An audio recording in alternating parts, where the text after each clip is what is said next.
Irmãos, abram suas Bíblias, Evangelho de João, capítulo 21, é o texto que nós temos estudado já há algumas semanas. Hoje avançaremos mais um trecho, uma pequena porção da Escritura. Nós temos acompanhado que os discípulos, mesmo após a ressurreição de Jesus, desanimados, deram as costas e saíram, e liderados por Pedro, esse grupo de 7, Pedro e mais 6, voltaram a pescar. Não sabemos onde estão os demais, os 4, nem sabemos quais 4 não estavam ali. E Jesus aparece depois de uma noite em que os discípulos trabalharam arduamente e não pegaram nenhum peixe. E pela manhã Jesus se coloca em pé na praia e grita: "Filhos, vocês têm aí alguma coisa para comer?" E os homens disseram: não temos nada, não pegaram absolutamente nada. Então Jesus diz: "Jogai a rede ali, ao lado do barco." E eles lançam a rede, e a rede então se enche de peixe, e a Bíblia diz que eram tantos peixes que dessa vez era impossível a eles puxar a rede para dentro do barco. Então João olha para a praia e, vendo aquele homem, João diz: "Pedro é o Senhor." E Pedro, que estava despido das suas vestes, o texto fala de Pedro, mas provavelmente todos os demais estavam como Pedro, despidos da sua túnica, com uma espécie de sunga ou de fralda de pano, evitando molhar a roupa, porque não era fácil ter troca de roupa à disposição. Pedro faz uma coisa realmente incompreensível: ele, que não queria molhar a sua roupa, veste a roupa e pula na água. E ele deixa os discípulos para trás, o barco, os peixes, deixa todo mundo e vai nadando em direção a Jesus, cerca de 90 metros. Ele deve ter chegado à praia bem cansado, a roupa pesada. Ele já tinha trabalhado a noite toda, mas o que estava na mente desse homem era: eu preciso estar com o Senhor. É muito provável que Pedro, ainda nessa ocasião, é atormentado pelo fato de ter negado Jesus de maneira tão veemente na noite da traição. E isso está no coração dele, nós sabemos disso. E o Senhor Jesus, então, lidando com o ânimo dos discípulos, a derrota, porque todos abandonaram, a ênfase aqui está em Pedro. Sem dúvida nenhuma, esse trecho do Evangelho de João, capítulo 21, está sendo escrito para reafirmar o amor de Jesus por todos os discípulos, mas principalmente enfatizar que Pedro continuava sendo um apóstolo.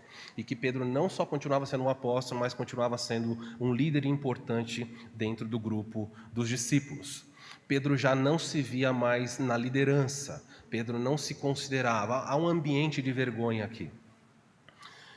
E essa atitude de Pedro de ir em direção a Jesus, certa vez viu um ninho de sabiás, e ele subiu ali, havia diversos ovos, e ele então pegou aqueles ovos. Ele não comeu os ovos, ele quebrou todos os ovos que estavam ali. E depois, quando ele se converte, ele fica atormentado pela lembrança. Quando ele ouviu o sabiá cantando, aquilo o perturbava. E ele dizia: como posso eu ser tão mau? Se eu tivesse pego para comer, mas eu simplesmente quis destruir a criação de Deus. E eu não sei se você tem esse nível de consciência. Não sei você, quando criança, eu fiz coisas erradas. Eu lembro, na minha infância, de usar estilingue para acertar passarinho. Para que acertar passarinho? Não sei se você já fez isso. Não era para comer, era sempre para quê? Para ferir? Mas essas eram as brincadeiras. Então nós pegávamos estilingue, pegávamos aquela mamona, não sei se todo mundo sabe o que é, e tentávamos acertar passarinho. Algumas vezes acertávamos e feríamos os passarinhos.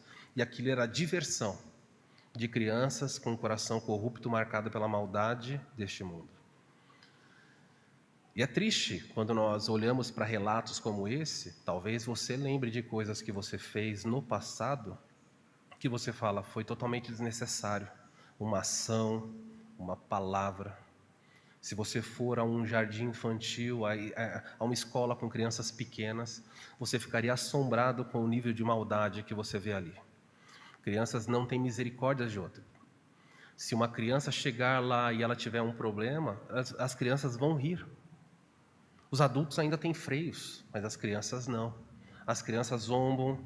Se alguém chegar... Há um filme que ajuda você, é um filme chamado Extraordinário, de um garotinho que tem uma deficiência, uma série de cirurgias que ele passa, e o dilema dele de frequentar a escola, ele queria ir para a escola de capacete, por causa da vergonha. Por quê? Porque as crianças, elas não têm misericórdia. E elas são diferentes de nós? Não, as crianças só não têm os freios que você aprendeu a ter. Então, quer ver teologia? Vai para uma escola infantil e veja lá um pouquinho a inocência das crianças na prática. Mas voltando para o nosso texto aqui, vamos ver como Jesus, então, nós falamos 4 mensagens sobre desânimos e a mensagem de hoje é sobre recomeços. Será que você precisa recomeçar em alguma área da sua vida? O Senhor Jesus sempre está aberto a recomeços. E mais, o Senhor Jesus é aquele que oferece os recomeços aos seus discípulos. Diz assim o texto dessa noite, versículo 9. Ao saltarem em terra, viram ali umas brasas e em cima peixes, e havia também pão. Disse-lhe Jesus: trazei alguns dos peixes que acabastes de apanhar. Simão Pedro entrou no barco e arrastou a rede para a terra, cheia de 153 grandes peixes. E não obstante serem tantos, a rede não se rompeu. Até aí é o texto dessa noite, vamos ver que lições podemos tirar. A verdade central do texto dessa noite é a seguinte: Jesus restaura os seus discípulos e lhes dá recomeços. É lindo ver como Deus tem misericórdia de discípulos que fracassam. E Ele sabe que nós precisamos porque nós fracassamos. E ao longo da nossa jornada na vida, há fases em que nós tropeçamos, às vezes mais ou menos, às vezes com maior ou menor gravidade, mas nós tropeçamos. E Jesus nunca nos coloca para fora, nunca diz, chega. E o exemplo da história de Pedro e os demais aqui é forte para nós, porque eu não acredito, não conheço profundamente a história de vocês, mas não conheço nenhum de vocês que tenha negado abertamente Jesus publicamente, sendo um discípulo como Pedro era, dizendo barbaridades a respeito da pessoa de Cristo. E o Senhor Jesus não desistiu deste homem. Qualquer um de nós teria olhado e falado, não, essa pessoa, se você hoje saísse desse culto e passasse até a praça pública da nossa cidade, encontrasse algum dos irmãos aqui da nossa igreja, ou de uma outra igreja que você saiba que realmente é um crente, e lá na praça central da cidade, em praça pública ou perto de pessoas, você visse ele amaldiçoando Jesus, o que você pensaria? Você dizia, eu não acredito que ele falou isso. Você iria se afastar, não quer mais contato, não é possível. Mas Jesus insistiu com Pedro, e graças a Deus, Jesus não desistiu, porque isso nos encoraja. Ele não vai desistir de um homem chamado Saulo, que era um perseguidor cruel da igreja. Ele transforma os seus inimigos, ele transforma pessoas derrotadas em pessoas de sucesso, em amigos. Então esse texto é um texto que fala sobre recomeços. Jesus restaura os seus discípulos e lhes dá recomeços. Hoje vamos ver como é que Jesus restaura os discípulos que fracassam, quais são os meios que ele utiliza. É um texto simples, de fácil compreensão, existem textos mais complexos. Esse texto é simples, mas apesar de simples, muitas pessoas chegam a coisas, pessoas boas, mas chegam a conclusões que você vai olhar comigo e vai falar, como chegaram a isso? Como eu disse, a igreja romana defendeu o papado de Pedro a partir desse texto. Por quê? Porque Pedro tem a ênfase que Jesus fala, busque os peixes. Então Pedro vai lá e arrasta os peixes. Então vai ser feita toda uma alegoria, todo um simbolismo em volta do que era o mar, do que eram as redes, do que são os peixes, porque Pedro arrastou sozinho. Então eles começam, a partir disso, é um texto com certos mistérios para nós, temos que reconhecer. Mas quando o texto tem mistérios, eu e você não temos licença de inventar coisas. E o número 153 aqui, fizeram miséria com esse número. Há tanto significado que você vai rir, você fala, não pode ser. E você pode chegar a um também, se você parar e pensar, o que será? Por que 153? Por que chegou nesse número? E aí começaram a criar, não, 153 é isso e aquilo. Há uma lista bem ampla, bem criativa de números aí do sentido dele. Vamos ver então como Jesus restaura os discípulos que fracassam. A primeira forma que ele faz é bem simples.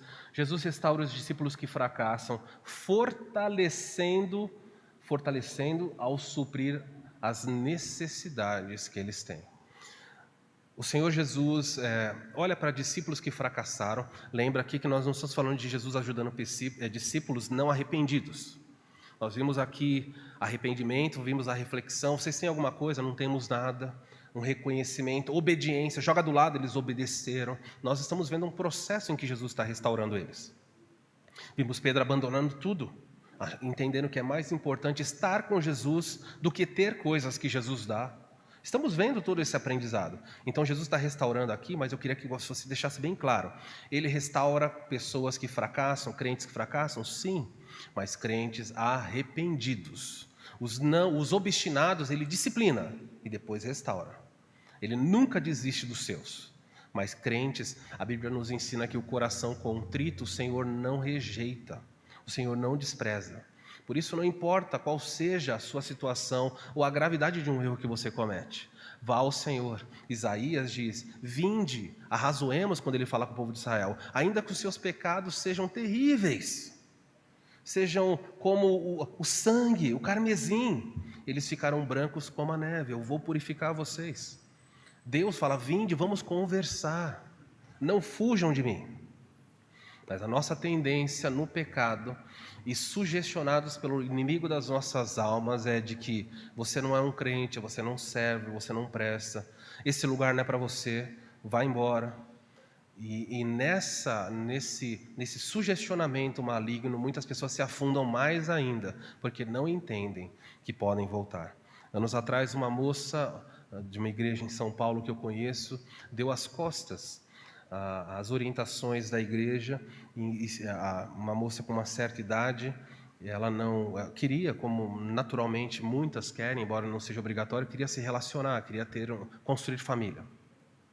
Mas ela não conseguia encontrar, dentro da comunidade em que ela estava, alguém para criar ou desenvolver um relacionamento. Finalmente, na universidade, lá em São Paulo, um incrédulo se aproximou e começou a semear. E finalmente ela desenvolve amor, carinho e finalmente se envolve com ele. Os pastores da igreja se aproximaram dela e disseram, olha, não faça isso, não é o que Deus quer. Você precisa crer. Lembra que cantamos agora, sem fé é impossível agradar a Deus? Deus tem um plano para a sua vida e esse não é o caminho. Mas na cabeça dela, era assim, olha, eu esperei tanto tempo por um crente, não veio. E se não veio, então vai dar certo com essa pessoa. E ela então entrou nesse relacionamento. E por causa da sua obstinação, ela foi excluída da igreja. E ela falou, tudo bem, eu vou seguir a minha vida. 3 ou 4 anos se passaram, ela então foi nesse relacionamento e ela se feriu bastante. Ela se machucou profundamente. Teve sequelas para a sua vida. E um dia ela voltou à igreja e pediu perdão. E ela queria reconciliação. E uma das coisas mais bonitas foi que naquela assembleia, ela disse assim, os irmãos acham que eu estou arrependido hoje, aqui diante de vocês? E ela disse, eu me arrependi há muito tempo. Vocês não sabem quantas as vezes eu parei o carro aqui em frente à igreja e eu abaixava o vidro do carro para ouvir vocês cantando. Eu ensaiei muitas vezes entrar, mas todas as vezes que eu pensava em entrar, o pensamento que vinha é, ninguém nesse lugar vai te receber. Esse lugar não é para você. O que você fez é imperdoável. E ela subiu o vidro do carro, dava a partida e ia embora. Isso aconteceu inúmeras vezes. Até que um dia, em lágrimas, convencida pela música que a igreja cantava, uma música de perdão, ela decidiu voltar. E naquele domingo pela manhã, ela foi à frente da igreja, e isso foi contado, e ela ficou de cabeça baixa, olhando para o chão enquanto chorava, envergonhada, triste, dizendo, vocês estavam certos e eu estava errado. A Bíblia estava certa, eu errei. Eu me lembro que o pastor da igreja disse assim, os irmãos que estão dispostos a perdoá-la, por favor, fiquem em pé. E ela estava olhando para o chão, chorando. E ela tinha medo de levantar a cabeça e olhar para a igreja. O que será que vai acontecer agora? Mas quando ela levantou os olhos e olhou para a igreja, todas as pessoas daquela igreja estavam em pé. E houve uma fila de pessoas abraçando ela. E ela disse: onde mais eu vou encontrar esse tipo de restauração? Não houve palavras de repreensão, porque um coração contrito, o Senhor não despreza, não repreende, Ele acolhe. A disciplina são para os crentes obstinados no mal. E o Senhor Jesus, sabendo da necessidade dos discípulos, eles estavam com fome, estavam cansados, pescaram uma noite toda. Jesus tinha todo o direito de dizer: por que vocês foram pescar? Por que vocês não me obedeceram? Vocês estão cansados pela desobediência. Até quando eu vou ter que aturar vocês? Será que vocês nunca aprendem? Mas Jesus não diz uma palavra de repreensão. E quando Pedro chega lá, a primeira coisa que Jesus vai fazer com os discípulos é alimentá-los. Jesus sabia que eles precisavam de forças físicas, existiam necessidades reais. E Jesus então supre. Havia pão, havia peixe, havia brasas para aquecê-los. E esse é o Senhor Jesus. Ele olha para nós e Ele vê além daquilo que nós pedimos, as nossas necessidades. E todos aqui têm necessidades não só espirituais. A nossa vida é formada de necessidades. Nós temos necessidades emocionais. Há momentos em que nós estamos tão fragilizados que nós não precisamos de uma repreensão. Parece que tudo vai desmoronar. E como é bom quando você encontra crentes sensíveis que sabem, não é a hora de repreender. Agora é a hora de confortar, de apoiar, de orientar. Essa pessoa precisa de comida. Há pessoas que se desestabilizam por falta de privação de sono. Sabia disso? Às vezes há pessoas que precisam dormir. Há pessoas que vão procurar o médico e os médicos têm que colocar a pessoa para dormir para restabelecer a condição física dessa pessoa. Às vezes eu tenho que lidar em aconselhamento e acredito que muitos pastores fazem isso, eu conheço alguns que fazem pelo menos. A pessoa começa a narrar uma série de problemas que está passando. E nós não somos médicos, nós não temos como investigar certas coisas, mas por vezes eu pergunto: você está bem de saúde? E a pessoa fala: por quê? Não, eu só quero saber, você está bem? Quando foi que você fez a última vez exame de sangue? Nossa, não estou entendendo, eu não vim numa consulta médica. O que nós queremos saber? Às vezes há uma descompensação hormonal. Acontece isso ou não? Há pessoas às vezes com uma deficiência de vacina. O pastor está usando a Bíblia e tem que dar remédio. Não é o pastor que vai dar remédio. Mas entendem? Existem necessidades. Nós não somos só seres espirituais. Nós também temos essa matéria, esse corpo dado por Deus. E a primeira coisa que Jesus faz ao restaurar os seus discípulos é prover as necessidades reais que eles têm. Eu não sei qual é a sua necessidade material hoje, mas eu quero que você saiba que Jesus está interessado nos seus problemas.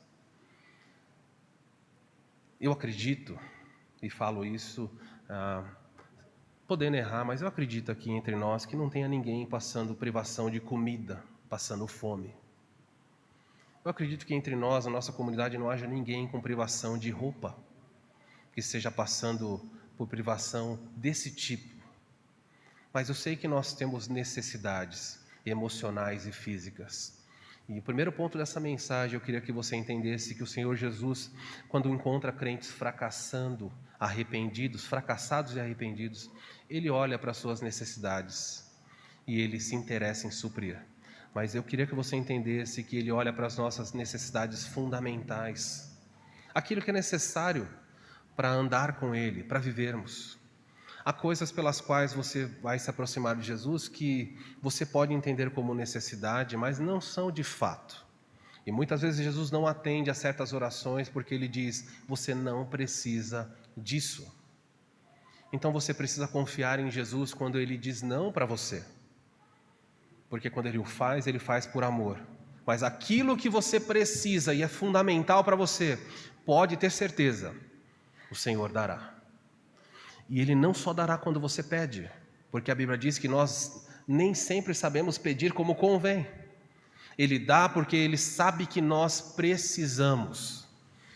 Poderia citar diversos textos em que Jesus vai ensinar isso. O vosso Pai sabe o que vocês precisam, antes mesmo que vocês peçam.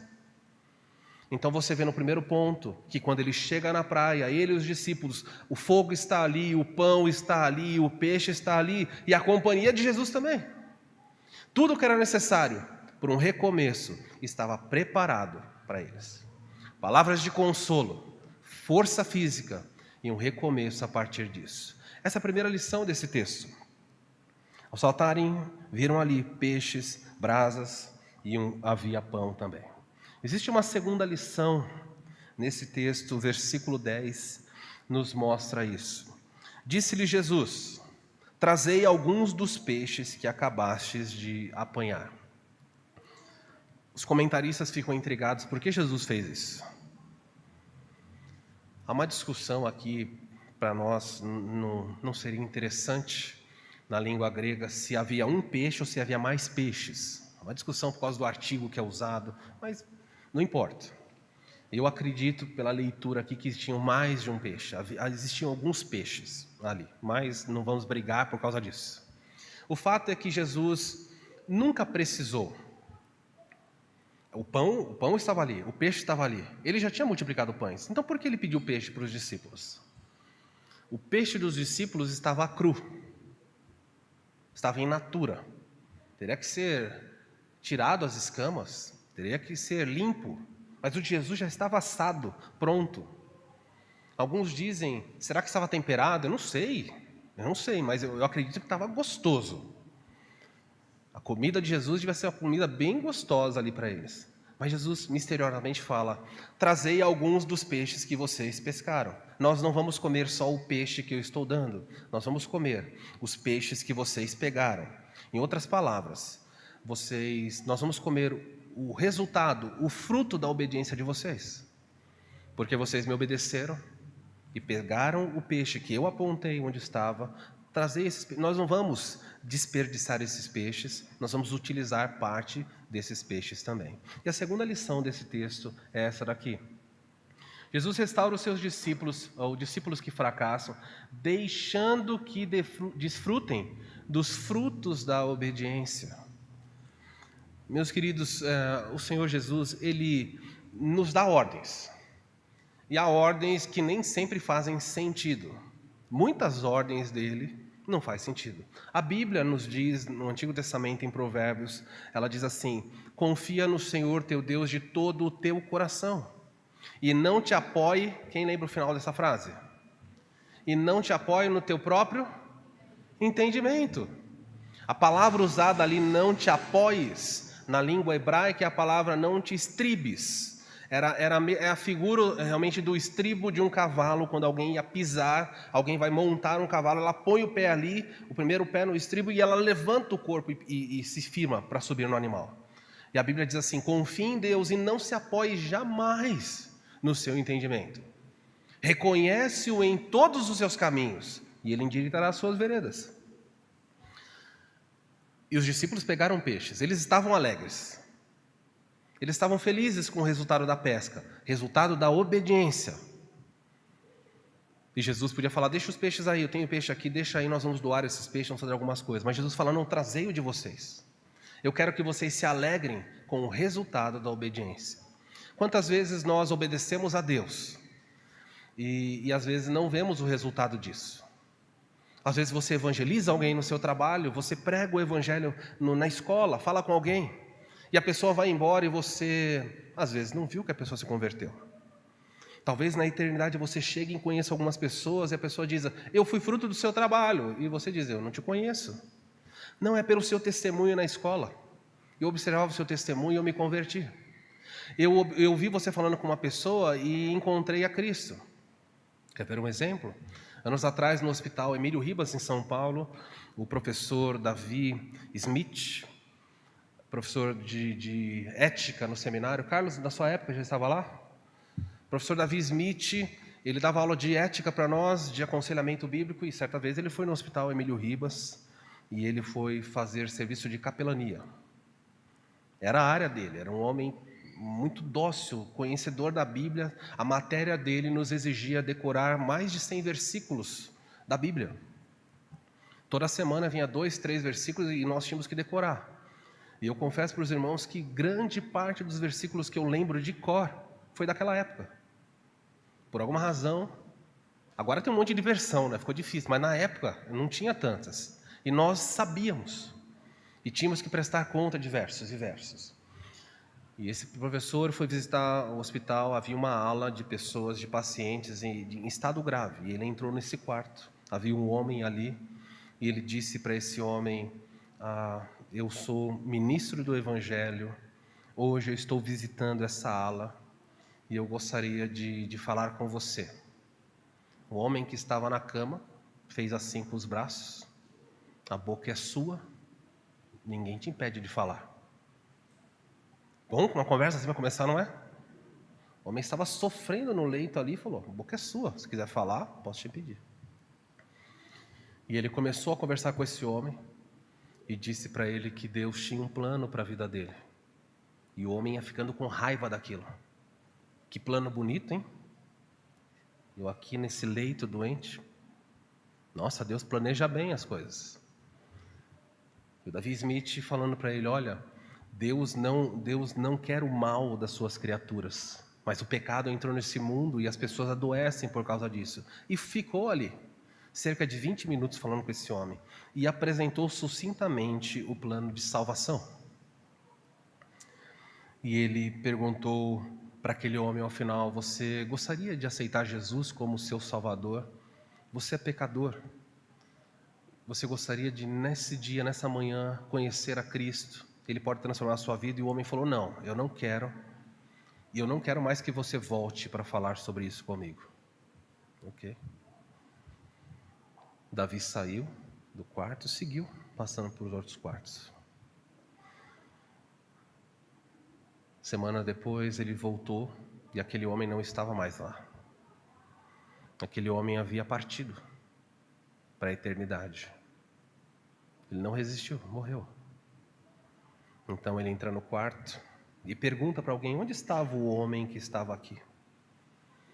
E ele pergunta a uma pessoa que está no leito ao lado. E a pessoa diz: infelizmente ele morreu. Davi então, sentido, vai sair do quarto. Ele falou: um minuto antes de você sair, você não é aquele homem que esteve aqui alguns dias atrás? Ele falou: sim. Você pode me falar mais sobre aquele Jesus? Porque enquanto você falava com ele, eu estava ouvindo, mas eu estava impossibilitado naquele dia de falar. E tudo que você falava para ele, eu quero ouvir mais. O que está acontecendo? Deus estava deixando o professor Davi Smith desfrutar dos frutos do trabalho dele. Que alegria quando você prega o evangelho para alguém e Deus deixa você mesmo colher. Que alegria quando você ensina o filho e vê na vida dos filhos os frutos da obediência. Que alegria quando você investe no seu casamento, faz o que Deus está falando e as coisas se aprumam. E você fica feliz falando: Deus, obrigado. Porque Deus deixa isso acontecer para que você desfrute dos frutos da obediência. Ele não priva você. Nem sempre você vê os frutos. Pode ser, como eu disse, que você vai chegar num lugar e vai conhecer pessoas que se converteram por causa de algo que você fez e você nem soube. Mas que bom que durante essa vida o Senhor Jesus olha para a nossa obediência e, vez por outra, nos deixa desfrutar, aproveitar do que recebemos. Trazei os peixes que vocês pegaram. Eu sei que vocês estão felizes com a grande pesca. Foi uma pesca extraordinária, maravilhosa. Agora, vamos nos alimentar. Não sei quantos de vocês cozinham, mas dizem que é muito bom quando você cozinha e depois pode provar do que você fez. Algumas pessoas são ranzinzas, reclamam, não é? Fazem um prato maravilhoso e quando provam, falam: tá sem sal, tá sem não sei o quê, sem ficar reclamando. Mesmo que todo mundo fala: tá maravilhoso, a pessoa fala: tinha que ficar um pouquinho mais duro, um pouco mais mole, passou demais. Mas que gostoso quando você faz algo, as pessoas elogiam e você mesmo prova daquilo e fala: realmente, que gostoso isso que foi feito. O nosso Deus restaura pessoas, providenciando para suas necessidades básicas, mas Ele também faz isso, deixando que você mesmo desfrute das bênçãos da obediência. Sempre que você obedecer, peça a Deus, ore: Senhor, me deixa ver, me deixa provar dos frutos da obediência. Nós também colhemos os frutos da desobediência. Então você vive nessas duas realidades. Ninguém se engane, Gálatas 5 diz. Gálatas 6 diz: aquilo que plantarmos, aquilo que o homem planta, ele também colhe. Então, por um instante, esses discípulos vão comer do peixe, fruto da obediência. Mas eu queria que você pensasse na sua vida: o que é que você está comendo hoje? Talvez você tenha, alguns anos atrás, plantado abacaxi. Por que você acha que vai colher maçã? Talvez nas situações de anos atrás você fez coisas que hoje estão trazendo resultado ruim. E infelizmente, o mesmo Deus que deixa você provar das coisas boas é um Deus que também deixa você provar das coisas ruins. De modo que você tem que aprender e louvar a Deus nas bênçãos que Ele deixa você provar. Mas quando chegarem as consequências dos seus erros, vá a Deus e fala: Senhor, perdoa-me pelo que eu fiz. Ele pode tirar das suas mãos o abacaxi, mas se Ele deixar ali, que as feridas desses espinhos possam ser para você memoriais, para que você não repita esses erros. Segunda lição desse texto: a primeira é que Deus dá novos recomeços, suprindo as necessidades básicas que temos. A segunda é que Ele deixa com que você e com os discípulos desfrutem das bênçãos, dos resultados da obediência. E a terceira lição desse texto aparece no versículo 11. Esse é o versículo mais difícil. Diz assim: Simão Pedro entrou no barco e arrastou a rede para a terra, cheia de 153 grandes peixes. E não obstante serem tantos, a rede não se rompeu. Se você tem caneta, grifa a palavra entrou no barco. Isso daqui já começa a complicar a nossa situação. Porque as pessoas que querem defender o papado de Pedro aqui, elas defendem que Pedro estava na terra falando com Jesus, ele entra na água e pega a rede e puxa. Mas o texto fala que ele voltou para o barco, onde estavam os demais discípulos.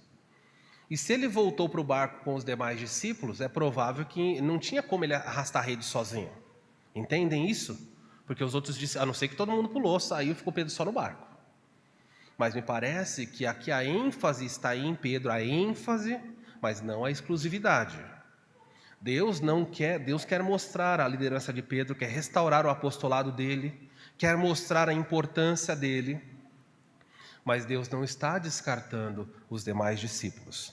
Pedro entrou no barco, então, o último ponto aqui dessa mensagem é que Jesus restaura os seus discípulos, ensinando e dando-lhes um novo começo. Jesus ensina e dá um novo começo. Pedro entrou no barco e arrastou a rede para a terra. Deixa eu falar um pouquinho sobre os 153 grandes peixes. Eu fiz uma listinha aqui, porque era tanta coisa para memorizar, que eu falei, deixa eu marcar isso aqui.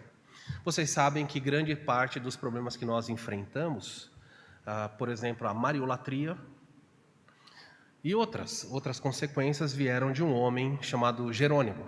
Jerônimo, já disse para vocês, ele é o responsável pela tradução do hebraico por latim e do grego por latim. E quando ele fez a tradução dos dois, ele não era um bom tradutor. E os erros dele, que pareciam ser simples, complicaram. Em Lucas 1,32, quando o anjo aparece para Maria e diz: Salve Maria, mulher agraciada, ou seja, aparece dessa forma que eu vou dizer, preste atenção: Ave Maria, cheia de graça, o Senhor é convosco, bendita sois vós entre as mulheres e bendito é o fruto do vosso ventre, Jesus. Ponto. Você já sabe o resto que não tem, eu não vou falar, que senão vai para a internet, você já viu que complica, não é? É até ali, ponto. O resto foi acréscimo. Mas quando ele falou Ave Maria ou Salve Maria, a mulher cheia de graça, ele traduziu em latim para plena gratia, ou seja, alguém que tem graça, é completamente tomado de graça. E ao longo da história as pessoas entenderam o seguinte: se Maria era alguém que estava cheia de graça, ela tinha graça para si e graça para dar. Mas o anjo não falou isso. O anjo só disse para ela: você não é cheia de graça, você recebeu muita graça, você foi agraciada demais por ser a mãe de Salvador, é só isso. Então a tradução de Jerônimo para a Vulgata complicou e surgiu então a mariolatria, a adoração a ela. Em Isaías capítulo 28, se eu não me engano, quando ele vai citar capítulo 14 ou capítulo 28, ele vai falar, tem um texto ali que ele vai falar sobre a estrela da alva, quando ele vai falar do rei de Tiro. Muitas pessoas entendem que ele está falando ali uma dupla referência, falando de um homem que vivia na região de Tiro, o rei da cidade de Tiro, e também fazendo uma alusão diretamente a Satanás. E quando fala, ó filho da alva, que caíste, que debilitaste as nações, quando ele fala de filho da alva, ele traduziu para Lucifer. Então, começaram a chamar o diabo de Lúcifer a partir da tradução de Jerônimo. Mas a Bíblia nunca deu esse nome para ele. O diabo até gosta desse nome. Eu sou o portador da luz. Quando você quiser se referir ao diabo, a Bíblia dá nomes a ele. Um dos melhores textos para você ver isso é Apocalipse 12. A Bíblia fala, então vi a antiga serpente, dragão, Satanás, diabo. Você tem termos. Ele é chamado de adversário, de opositor, de serpente, de dragão por causa da sua fúria, da sua grande ira destrutiva. Ele é chamado de pai da mentira, mas a Bíblia nunca chama ele de portador de luz. Chama ele de anjo de luz num texto específico lá, e claramente para mostrar que ele se disfarça desse ser para enganar as pessoas. Mas o nosso foco aqui é só para mencionar os erros. Jerônimo diz o seguinte: Jerônimo diz que os 153 peixes que Pedro pescou é uma referência aos 153 tipos de peixes que existem no mundo inteiro a partir dos zoólogos gregos. Então, os zoólogos daquela época acreditavam que existiam 153 tipos de peixe. Então, naquela rede, Deus está mostrando assim, Pedro pegou, todo mundo ali pegou um tipo de cada peixe, para mostrar a amplitude do alcance. Agora vai começar a espiritualizar, hein? Ele vai falar o seguinte: o peixe aqui, nesse texto, é para mostrar as pessoas. Peixes são pessoas. Eu sei que tem gente que fica boiando, mas não quer dizer que são peixe. Presta atenção. Então ele diz o seguinte: 153 tipos de pessoas, para mostrar a totalidade das pessoas do mundo. A água é o mundo, o peixe são os incrédulos, a rede é o evangelho. Olha que bonito, está ficando arrepiado? Vai vendo aí. Existe um paralelo aqui que pode ser usado? Existe sim. Eu posso admitir, mas eu não posso afirmar essas coisas no texto. Eu estou indo além. Mas Jerônimo então diz que essa pesca é para simbolizar isso aí. Mas logo depois se descobriu que os zoólogos gregos acreditavam em 157 tipos de peixe, não 153, de acordo com registros históricos. Então caiu por terra o que Jerônimo propôs. Outros dizem que os 153 tipos de peixe é porque 153 é a soma de 1 a 17. Se você pegar, somar 1, mais 2, mais 3, mais 4, você somar todos esses números até o número 17, vai dar exatamente 153 peixes. E a pergunta é, mas por que eu tenho que somar 1, mais 2, mais 3, até 17? Simples! Vocês não captam? Vocês estão tardios em captar as coisas. É porque 10 é o número dos 10 mandamentos. Você olha para o texto e fala, o quê? 10 é os 10 mandamentos. E 7? Então 10 é o número da lei. E 7 é o número da graça. Porque 7 na Bíblia é o número da perfeição. Então é por isso que você conta até 17. Somando assim, vai dar 153. Estão gostando da explicação da exegese bíblica para chegar a uma conclusão? Será que é possível fazer isso? Outros dizem o seguinte, que 153 nada mais é do que as 12 tribos elevada, 12 elevado a 12, não é? 12 vezes 12, na verdade. 12 vezes 12 dá quanto? 144. 12 vezes 12 dá 144. Mas o número aqui é 153. A pessoa falou, não, é porque faltou você fazer com a trindade. A trindade é 3. Se você fizer 3 vezes 3, dá quanto? Dá 9. Então, 9 mais 144 deu quanto? 153. Então, o número aqui é as tribos mais a trindade. Não tem como pregar uma coisa dessas aqui. Mas as pessoas falam, nossa, descobri. Não anota nada disso que é bobagem, tá? Outros dizem que 153 é porque ele está fazendo a menção ao número de Pentecostes. No livro de Atos, que nem tinha acontecido, tem 3 Pentecostes. Pentecoste judaico, Pentecoste samaritano e o Pentecoste gentílico. O Pentecoste, que número é? Penta, vou ajudar vocês. 50. Então 50 mais 50 mais 50 deu quanto? 150. E o 3? O 3 é a Trindade. Então são 3 Pentecostes mais a Trindade, você resolveu o cálculo aqui deles. Outros dizem que... E aí vai. Então eu quero revelar de uma vez por todas para você o que é o número 153. Então, o que são 153 peixes? É difícil de ler uma coisa dessa? Está aqui, 153 grandes peixes. Só isso. Alguns dizem, por que esse número? Alguém contou. E contou por quê? Porque era comum numa pesca, você pescar e você dividir. 153 e você dividir 7, não vai bater o número. Então eles fazem um marabarismo lá para dizer que cada discípulo ficou com 19, Jesus ficou com 1 e tal. Isso é bobagem. Alguém contou 153 grandes peixes só para isso. Eu quero ajudar vocês numa possibilidade, dentro do que outros falaram aqui, de existir sim um simbolismo, mas é só uma possibilidade a respeito do que acontece.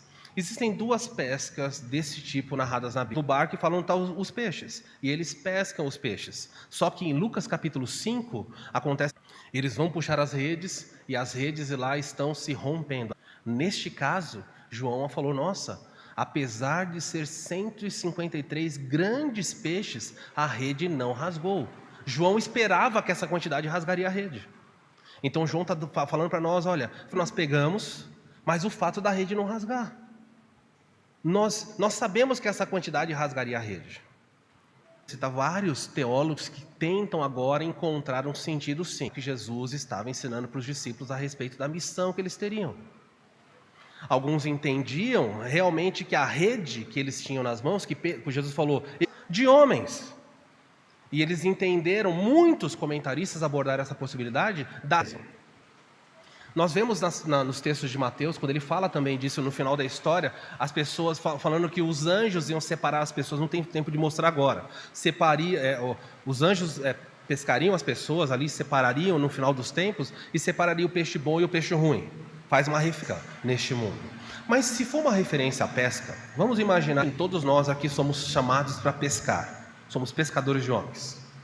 Se o evangelho é essa rede, há uma clara menção aqui, a ideia de que essa rede nunca se rompe.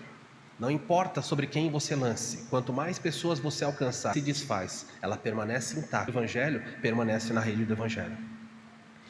A mesma palavra grega é a palavra elxen, onde aparece no texto e fala assim, Pedro então arrastou a rede. A palavra arrastou já apareceu no evangelho de João, lá no capítulo 6. No capítulo 6, no verso 44, o texto, Jesus diz assim, ninguém pode vir a mim se o Pai não o arrastar. Ninguém pode chegar a mim se o meu Pai não pegar essa pessoa e arrastar ela aqui. E João, movido pelo Espírito Santo, vai usar a mesma palavra agora na pesca.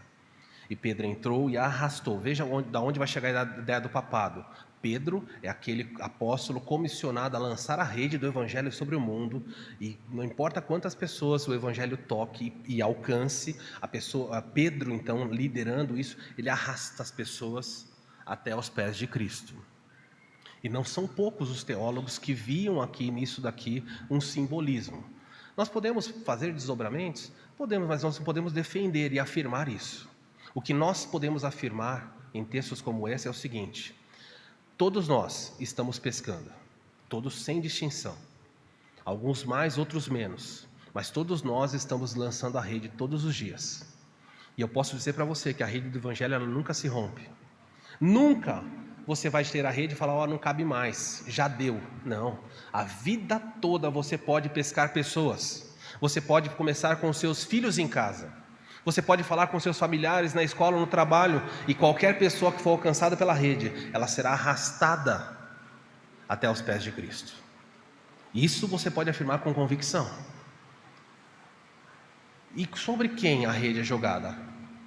A rede vai alcançar aqueles peixes que Cristo mostrar. Havia mais peixes naquele lugar do que os peixes que foram apanhados ali. Sabia disso? E se hoje você está sentado nessa igreja e você conhece o Salvador, deixa eu dizer para você que você já foi apanhado na rede do Evangelho e você já foi arrastado aos pés dele. E haja o que houver, você vai continuar dentro da rede do Evangelho. Mas eu não quero espiritualizar isso. Eu quero só que você entenda que o Senhor Jesus, Ele restaura o seu povo, provendo as necessidades que nós temos, sejam quais forem, necessidades, deixando você desfrutar das bênçãos da obediência. E por fim, o Senhor Jesus, Ele sempre ensina os discípulos. Ensina o que fazer, ensina onde fazer, como fazer, e Ele dá sempre um recomeço. O recomeço vai ser visto nos próximos versos, mais propriamente dito, porque agora Ele vai falar com Pedro. E vai mostrar para este homem que o serviu e o negou, como recomeçar. De modo que eu queria desafiar você nessa noite a olhar para a sua vida e pedir a Deus: Senhor, onde eu estou nesse processo todo? Quem são as pessoas que eu devo alcançar com a rede do Evangelho? Quem são as pessoas sobre quem eu devo lançar a mensagem? Quais são aquelas que vão ser apanhadas? Senhor, a sua voz eu lançarei. E a voz de Jesus é muito clara, dizendo: ide por todo o mundo, a toda criatura, e faça isso. Fazei discípulos, pregue. E aquelas pessoas que Ele desejar, elas serão arrastadas. Sempre há espaço para mais um. Sempre há espaço na rede do Evangelho para mais um peixe. Enquanto é tempo, obedeçamos ao Senhor. Mas se você está cansado e triste, desanimado por fracassos, eu quero que você volte-se ao Senhor e diga: Senhor, eu preciso de um recomeço. Algo na minha vida, em qualquer área dela, deu errado. Me dá um recomeço, Senhor. Me dá um novo propósito, não me deixa desanimar. Me ajuda a enxergar que sempre no Senhor há recomeços. Baixe sua cabeça, vamos orar. Que Deus ajude você. Ore a Deus.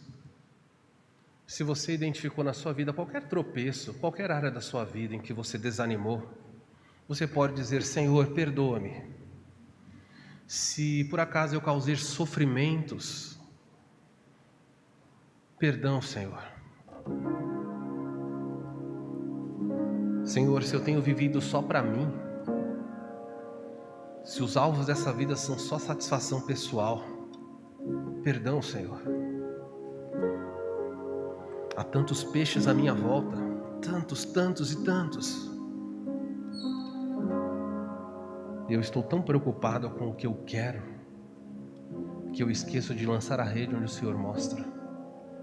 Talvez haja um familiar, haja alguém dentro da minha casa, ao lado do barco, mas não está dentro do barco.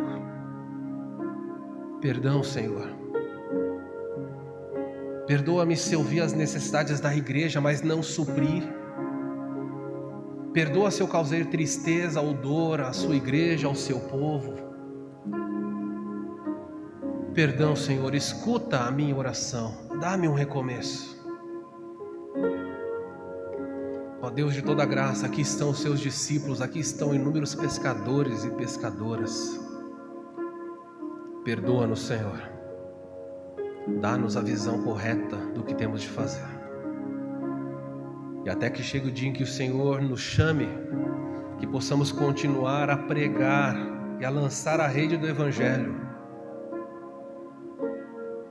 Dá-nos sempre a oportunidade de recomeçar quando fracassarmos. Obrigado por suprir para as nossas necessidades.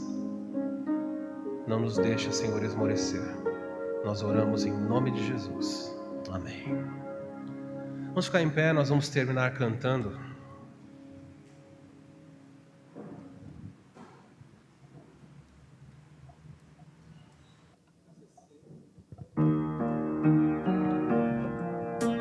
HCC 280 é um hino que fala bastante sobre isso.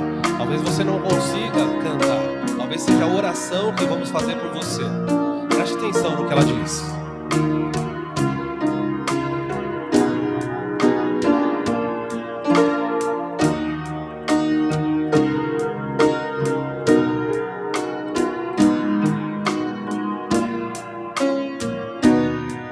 Vamos juntos? sofrimentos eu causei, Senhor. Se o meu exemplo fez alguém cair, sem teus caminhos eu não quis andar. Perdão, Senhor.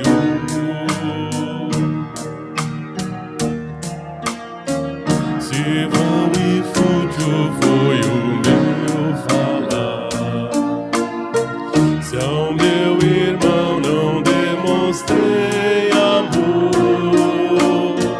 se ao sofredor não estendi a mão, perdão, Senhor.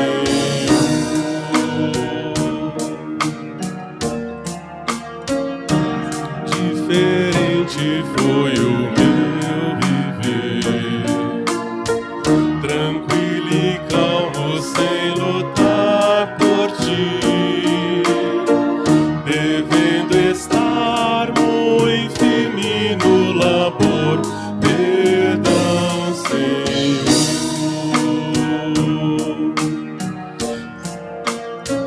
Se só riquezas eu busquei pra mim, se tua igreja eu jamais supri, não me importei com a dor dos meus irmãos, perdão, Senhor.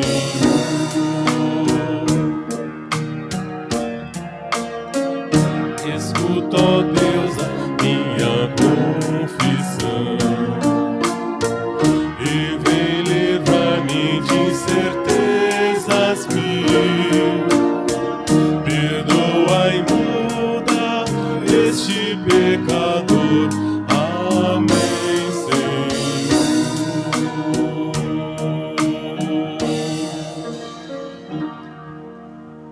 Os irmãos podem se assentar, estamos terminando o nosso culto. Ao som do pós-lúdio nós estaremos encerrados, mas antes de terminarmos, apenas um aviso aos membros da nossa igreja, exclusivamente para os membros. Domingo que vem pela manhã nós temos uma assembleia aqui para fecharmos o ano, os relatórios financeiros da igreja e receber os irmãos também. E na sequência nós teremos batismos de pessoas, irmãos, que vão ser recebidos. Nós vamos fazer a transmissão, se você não puder vir, na hora dos batismos, não a assembleia é restrita, é fechada mesmo, mas os batismos vão ser transmitidos pela internet, então onde você estiver, você pode acompanhar a transmissão do batismo e da profissão de fé dos irmãos. Você que nos visita, seja bem-vindo, volte outras vezes. Nós estamos muito contentes com a presença de você e os irmãos que estão em casa. Esperamos que vocês voltem, que vocês retornem. Precisamos caminhar, planejar o próximo ano. Está tudo bem, está seguro, com a graça de Deus, temos feito a nossa parte. Vamos avançar. O som do pós-lúdio, estamos encerrados. Deus abençoe cada um de vocês. Uma ótima semana a todos.